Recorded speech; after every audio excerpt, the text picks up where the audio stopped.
الحمد لله رب العالمين الرحمن الرحيم مالك يوم الدين إياك نعبد وإياك نستعين اهدنا الصراط المستقيم صراط الذين أنعمت عليهم غير المغضوب عليهم ولا الضالين.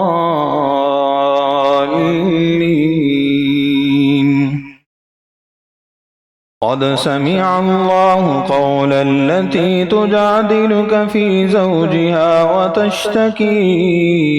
إلى الله والله يسمع تحاوركما إن الله سميع بصير. الذين يظاهرون منكم من نسائهم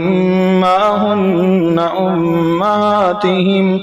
إن أمهاتهم إلا اللائي ولدنهم وإنهم ليقولون منكرا من القول وزورا وإن الله لعفو غفور. والذين يظاهرون من نسائهم ثم يعودون لما قالوا فتحرير رقبة من قبل أن يتماسا ذلكم توعدون به والله بما تعملون خبير. فمن لم يجد فصيام شهرين متتابعين من قبل أن يتماسا فمن لم يستطع فإطعام 60 مسكينا ذلك لتؤمنوا بالله ورسوله وتلك حدود الله وللكافرين عذاب أليم. إن الذين يحادون الله ورسوله كبتوا كما كبت الذين من قبلهم وقد أنزلنا آيات بينات وللكافرين عذاب مهين. يوم يبعثهم الله جميعا فينبئهم بما عملوا أحصاه الله ونسوه والله على كل شيء شهيد. ألم تر أن الله يعلم ما في السماوات وما في الأرض ما يكون من نجوى 3 إلا هو رابعهم ولا 5 إلا هو سادسهم ولا أدنى من ذلك ولا أكبر إلا هو معهم أينما كانوا ثم ينبئهم بما عملوا يوم القيامة إن الله بكل شيء عليم. ألم تر إلى الذين نهوا عن النجوى ثم يعودون لما نهوا عنه ويتناجون بالإثم والعدوان ومعصية الرسول وإذا جاءوك حيوك بما لم يحيك به الله ويقولون في أنفسهم لولا يعذبنا الله بما نقول حسبهم جهنم يصلونها فبئس المصير. يا أيها الذين آمنوا إذا تناجيتم فلا تتناجوا بالإثم والعدوان ومعصية الرسول وتناجوا بالبر والتقوى واتقوا الله الذي إليه تحشرون. إنما النجوى من الشيطان ليحزن الذين آمنوا وليس بضارهم شيئا إلا بإذن الله وعلى الله فليتوكل المؤمنون. يا أيها الذين آمنوا إذا قيل لكم تفسحوا في المجالس فافسحوا يفسح الله لكم وإذا قيل انشزوا فانشزوا يرفع الله الذين آمنوا منكم والذين أوتوا العلم درجات والله بما تعملون خبير. يا أيها الذين آمنوا إذا ناجيتم الرسول فقدموا بين يدي نجواكم صدقة ذلك خير لكم وأطهر فإن لم تجدوا فإن الله غفور رحيم. أأشفقتم أن تقدموا بين يدي نجواكم صدقات فإذ لم تفعلوا وتاب الله عليكم فأقيموا الصلاة وآتوا الزكاة وأطيعوا الله ورسوله والله خبير بما تعملون. ألم تر إلى الذين تولوا قوما غضب الله عليهم ما هم منكم ولا منهم ويحلفون على الكذب وهم يعلمون أعد الله لهم عذابا شديدا إنهم ساء ما كانوا يعملون. اتخذوا أيمانهم جنة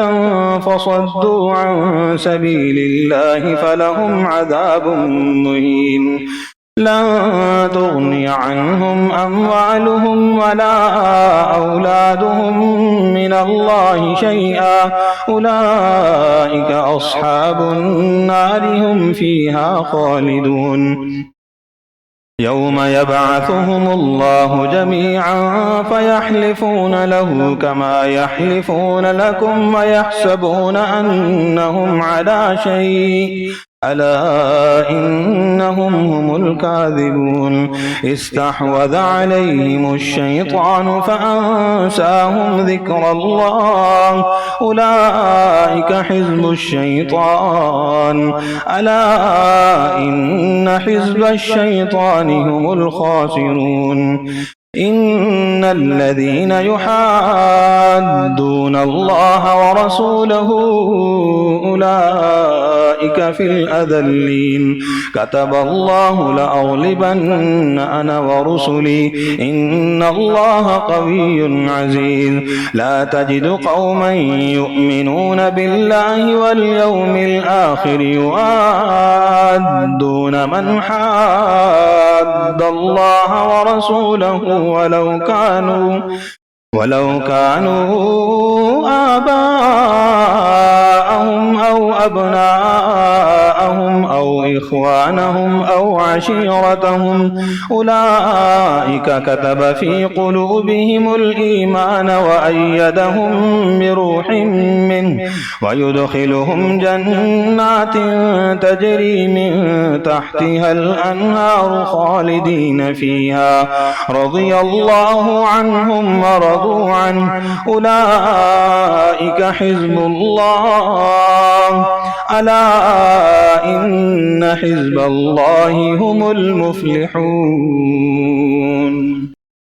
سبح لله ما في السماوات وما في الأرض وهو العزيز الحكيم. هو الذي أخرج الذين كفروا من أهل الكتاب من ديارهم لأول الحشر ما ظننتم أن يخرجوا وظنوا أنهم مانعتهم حصونهم من الله فأتاهم الله من حيث لم يحتسبوا وقذف في قلوبهم الرعب يخربون بيوتهم بأيديهم وأيدي المؤمنين فاعتبروا يا أولي الأبصار. الأبصار ولولا أن كتب الله عليهم الجلاء لعذبهم في الدنيا ولهم في الآخرة عذاب النار ذلك بأنهم شاقوا الله ورسوله ومن يشاق الله فإن الله شديد العقاب ما قطعتم من لينة أو تركتموها قائمة على أصولها فبإذن الله وليخزي الفاسقين وما أفاء الله على رسوله منهم فما أوجفتم عليه من خيل ولا ركاب ولكن الله يسلط رسله على من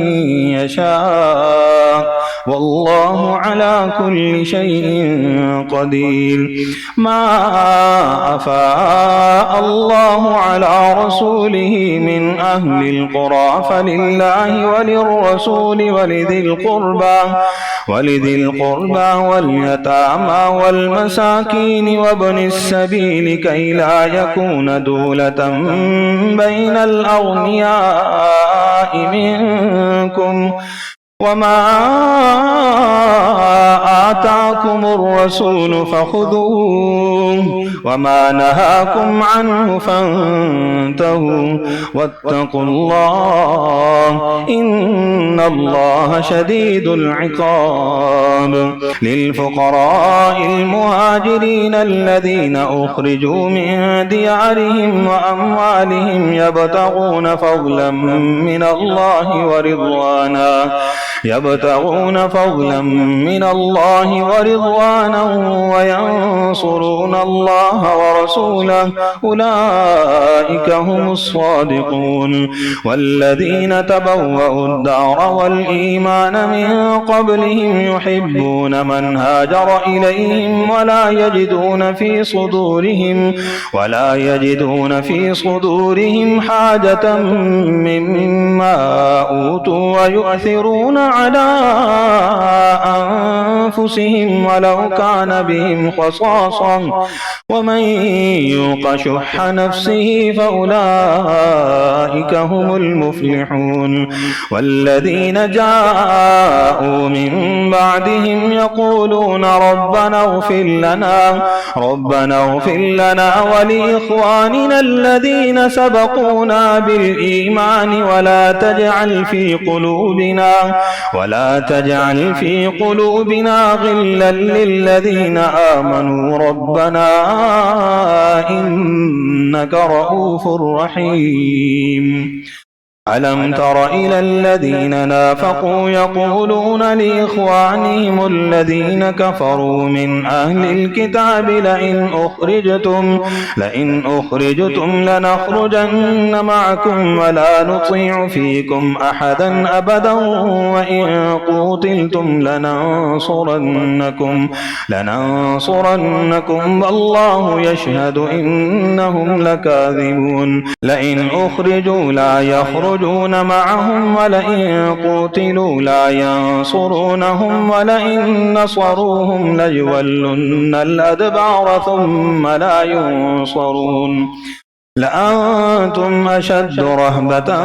في صدورهم من الله ذلك بأنهم قوم لا يفقهون لا يقاتلونكم جميعا إلا في قرى محصنة أو من وراء جدر بأسهم بينهم شديد تحسبهم جميعا وقلوبهم شتى ذلك بأنهم قوم لا يعقلون كمثل الذين من قبلهم قريبا ذاقوا وبال أمرهم ولهم عذاب أليم كمثل الشيطان إذ قال للإنسان اكفر فلما كفر قال إني بريء منك عنك إني أخاف الله رب العالمين. فكان عاقبتهما أنهما في النار خالدين فيها، وذلك جزاء الظالمين. يا أيها الذين آمنوا اتقوا الله ولتنظر نفس ما قدمت لغد واتقوا الله إن الله خبير بما تعملون. ولا تكونوا كالذين نسوا الله فأنساهم أنفسهم أولئك هم الفاسقون. لا يستوي أصحاب النار وأصحاب الجنة، أصحاب الجنة هم الفائزون. لو أنزلنا هذا القرآن على جبل لرأيته خاشعا متصدعا من خشية الله. وتلك الأمثال نضربها للناس لعلهم يتفكرون. هو الله الذي لا إله إلا هو عالم الغيب والشهادة هو الرحمن الرحيم. هو الله الذي لا إله إلا هو الملك القدوس السلام المؤمن المهيمن العزيز الجبار المتكبر سبحان الله عما يشركون. هو الله الخالق البارئ المصور له الأسماء الحسنى يسبح له ما في السماوات والأرض وهو العزيز الحكيم. يا أيها الذين آمنوا لا تتخذوا عدوي وعدوكم أولياء تلقون إليهم بالمودة وقد كفروا بما جاءكم من الحق يخرجون الرسول وإياكم أن تؤمنوا بالله ربكم إن كنتم خرجتم جهادا في سبيلي وابتغاء مرضاتي تسرون إليهم بالمودة وأنا أعلم بما أخفيتم وما أعلنتم ومن يفعله منكم فقد ضل سواء السبيل. إن يثقفوكم يكونوا لكم أعداء ويبسطوا إليكم أيديهم وألسنتهم بالسوء وودوا لو تكفرون. لن تنفعكم أرحامكم ولا أولادكم يوم القيامة يفصل بينكم والله بما تعملون بصير. قد كانت لكم أسوة حسنة في إبراهيم والذين معه إذ قالوا لقومهم إنا براء منكم ومما تعبدون من دون الله كفرنا بكم وبدا بيننا وبينكم العداوة والبغضاء أبدا حتى تؤمنوا بالله وحده إلا قول إبراهيم لأبيه لأستغفرن لك وما أملك لك من الله من شيء ربنا عليك توكلنا وإليك أنبنا وإليك المصير. ربنا لا تجعلنا فتنة للذين كفروا واغفر لنا ربنا إنك أنت العزيز الحكيم. لقد كان لكم فيهم أسوة حسنة لمن كان يرجو الله واليوم الآخر ومن يتول فإن الله هو الغني الحميد. عسى الله أن يجعل بينكم وبين الذين عاديتم منهم مودة والله قدير والله غفور رحيم. لا ينهاكم الله عن الذين لم يقاتلوكم في الدين ولم يخرجوكم من دياركم أن تبروهم وتقسطوا إليهم إن الله يحب المقسطين إنما ينهاكم الله عن الذين قاتلوكم في الدين وأخرجوكم من دياركم وظاهروا على إخراجكم أن تولوهم ومن يتولهم فأولئك هم الظالمون يا أيها الذين آمنوا إذا جاءكم المؤمنات مهاجرات فامتحنوهن الله أعلم بإيمانهن فإن علمتموهن مؤمنات فلا ترجعوهن إلى الكفار لا هن حل لهم ولا هم يحلون لهن وآتوهم ما أنفقوا ولا جناح عليكم أن تنكحوهن إذا آتيتموهن أجورهن ولا تمسكوا بعصم الكوافر واسألوا ما أنفقتم وليسألوا ما أنفقوا ذلكم حكم الله يحكم بينكم والله عليم حكيم وإن فاتكم شيء من أزواجكم إلى الكفار فعاقبتم فآتوا الذين ذهبت أزواجهم مثل ما أنفقوا واتقوا الله الذي أنتم به مؤمنون يا أيها النبي إذا جاءك المؤمنات يبايعنك على أن لا يشركن بالله شيئا ولا يسرقن ولا يزنين ولا يقتلن أولادهن ولا يأتين ببهتان يفترينه بين أيديهن وأرجلهن ولا يعصينك في معروف فبايعهن واستغفر لهن الله إن الله غفور رحيم يا أيها الذين آمنوا لا تتولوا قوما غضب الله عليهم قد يئسوا من الآخرة كما يئس الكفار من أصحاب القبور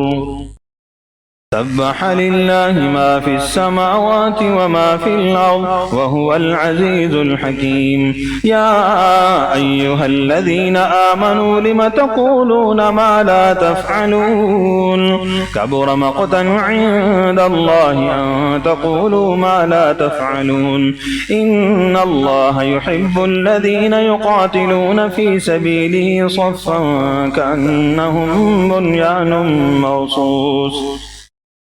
وإذ قال موسى لقومه يا قوم لم تؤذونني وقد تعلمون أني رسول الله إليكم فلما زاغوا أزاغ الله قلوبهم والله لا يهدي القوم الفاسقين وإذ قال عيسى ابن مريم يا بني إسرائيل إني رسول الله إليكم مصدقا لما بين يدي من التوراة ومبشرا برسول يأتي من بعد اسمه أحمد فلما جاءهم بالبينات قالوا هذا سحر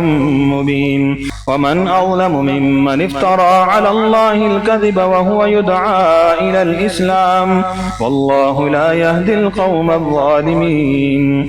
يريدون ليطفئوا نور الله بأفواههم والله متم نوره ولو كره الكافرون هو الذي أرسل رسوله بالهدى ودين الحق ليظهره على الدين كله ولو كره المشركون يا أيها الذين آمنوا هل أدلكم على تجارة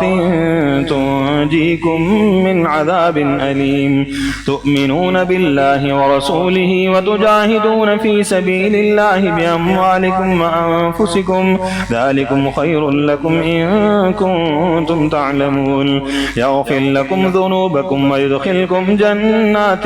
تجري من تحتها الأنهار ومساكن طيبة في جنات عدن ذلك الفوز العظيم وأخرى تحبونها نصر من الله وفتح قريب وبشر المؤمنين يا أيها الذين آمنوا كونوا أنصار الله كما قال عيسى ابن مريم للحواريين من أنصاري إلى الله قال الحواريون نحن أنصار الله فآمنت طائفة من بني إسرائيل وكفرت طائفة فأيدنا الذين آمنوا على عدوهم فأصبحوا ظاهرين يسبح لله ما في السماوات وما في الأرض الملك القدوس العزيز الحكيم هو الذي بعث في الأميين رسولا منهم يتلو عليهم آياته ويزكيهم ويعلمهم الكتاب والحكمة وإن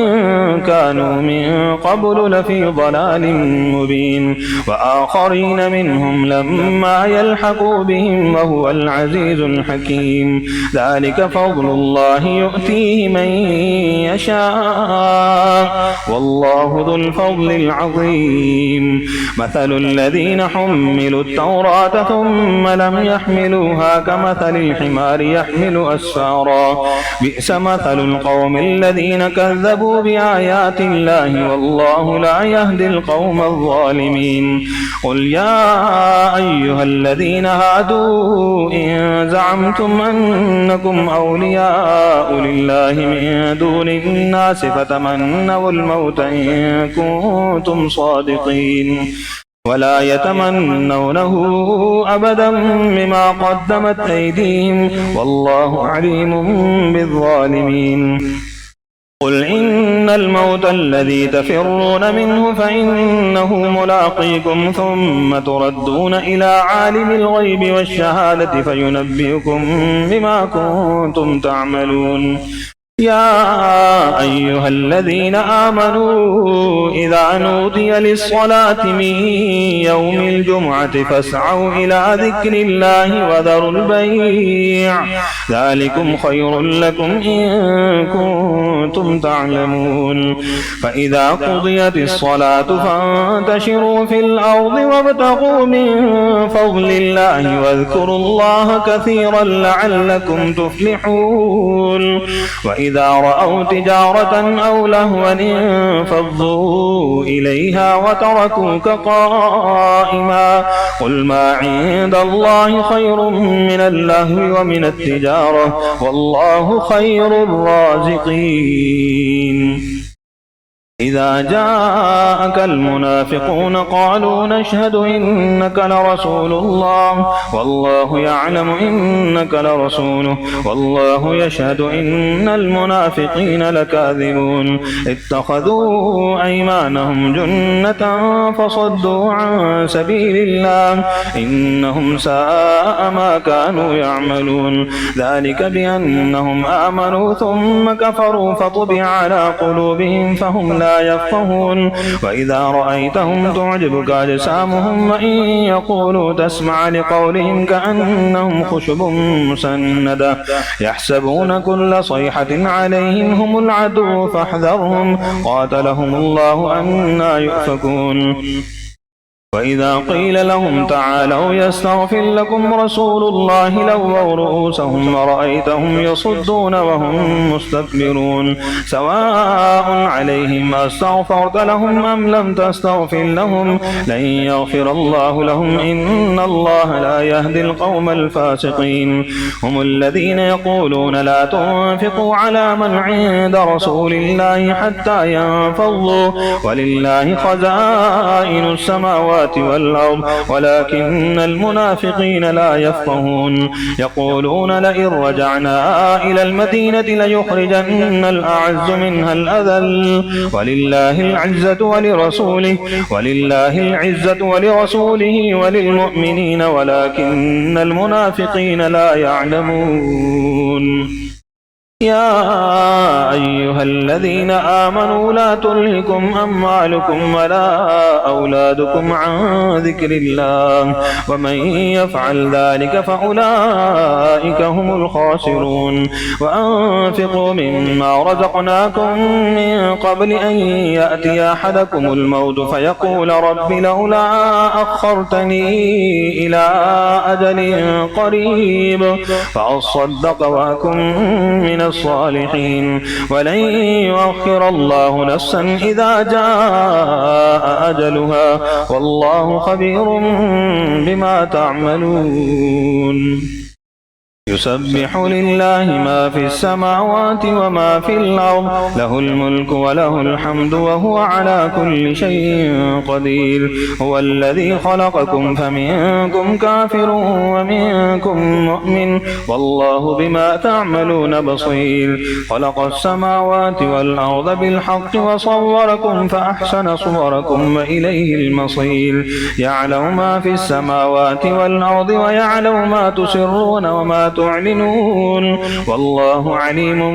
بذات الصدور ألم يأتكم نبأ الذين كفروا من قبل فذاقوا وبال أمرهم ولهم عذاب أليم ذلك بأنه كانت تأتيهم رسلهم بالبينات فقالوا أبشر يهدوننا فكفروا وتولوا واستغنى الله والله غني حميد زعم الذين كفروا أن لن يبعثوا قل بلى وربي لتبعثن ثم لتنبؤن بما عملتم وذلك على الله يسير فآمنوا بالله ورسوله والنور الذي أنزلنا والله بما تعملون خبير يوم يجمعكم ليوم الجمع ذلك يوم التغابن ومن يؤمن بالله ورسوله ويعمل صالحا يكفر عنه سيئاته ويدخله جنات تجري من تحتها الأنهار خالدين فيها أبدا ذلك الفوز العظيم والذين كفروا وكذبوا بآياتنا أولئك أصحاب النار خالدين فيها وبئس المصير ما أصاب من مصيبة إلا بإذن الله ومن يؤمن بالله يهد قلبه والله بكل شيء عليم وأطيعوا الله وأطيعوا الرسول فإن توليتم فإنما على رسولنا البلاغ المبين الله لا إله إلا هو وعلى الله فليتوكل المؤمنون يا أيها الذين آمنوا إن من أزواجكم وأولادكم عدوا لكم فاحذروهم وإن تعفوا وتصفحوا وتغفروا فإن الله غفور رحيم إنما أموالكم وأولادكم فتنة والله عنده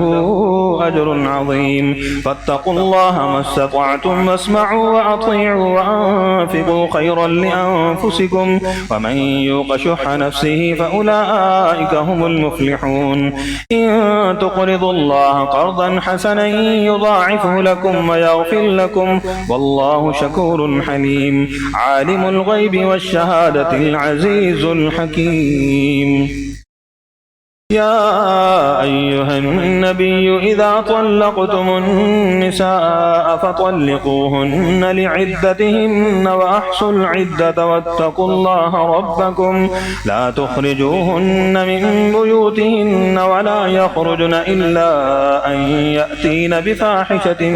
مبينة وتلك حدود الله ومن يتعد حدود الله فقد ظلم نفسه لا تدري لعل الله يحدث بعد ذلك أمرا فإذا بلغن أجلهن فأمسكوهن بمعروف أو فارقوهن بمعروف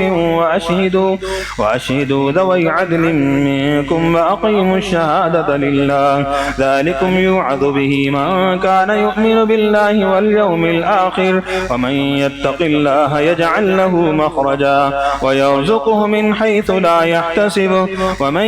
يتوكل على الله فهو حسبه إن الله بالغ أمره قد جعل الله لكل شيء قدرا واللائي يئسن من المحيض من نسائكم إن ارتبتم فعدتهن 3 أشهر واللائي لم يحضن وأولاة الأحمال أجلهن أن يضعن حملهن ومن يتق الله يجعل له من أمره يسرا ومن يتق الله يجعل له من أمره يسرا ذلك أمر الله أنزله إليكم ومن يتق الله يكفر عنه سيئاته ويعظم له أجرا أسكنوهن من حيث سكنتم من وجدكم ولا تضاروهن لتضيقوا عليهن وإن كن أولات حمل فأنفقوا عليهن حتى يضعن حملهن فإن أرضعن لكم فآتوهن أجورهن وأتمروا بينكم بمعروف وإن تعاسرتم فسترضع له أخرى لينفق ذو سعة من سعته ومن قدر عليه رزقه فلينفق مما آتاه الله لا يكلف الله نفسا إلا ما آتاها سيجعل الله بعد عسر يسرا وكأي من قرية عتت عن أمر ربها ورسله فحاسبناها حسابا شديدا وعذبناها عذابا نكرا فذاقت وبال أمرها وكان عاقبة أمرها خسرا أعد الله لهم عذابا شديدا فاتقوا الله يا أولي الألباب الذين آمنوا قد أنزل الله إليكم ذكرا رسولا يتلو عليكم آيات الله مبينات ليخرج الذين آمنوا وعملوا الصالحات من الظلمات إلى النور ومن يؤمن بالله ويعمل صالحا يدخله جنات تجري من تحتها الأنهار خالدين فيها أبدا قد أحسن الله له رزقا الله الذي خلق 7 سماوات ومن الأرض مثلهن يتنزل الأمر بينهن لتعلموا أن الله على كل شيء قدير وأن الله قد أحاط بكل شيء علما يا أيها النبي لم تحرم ما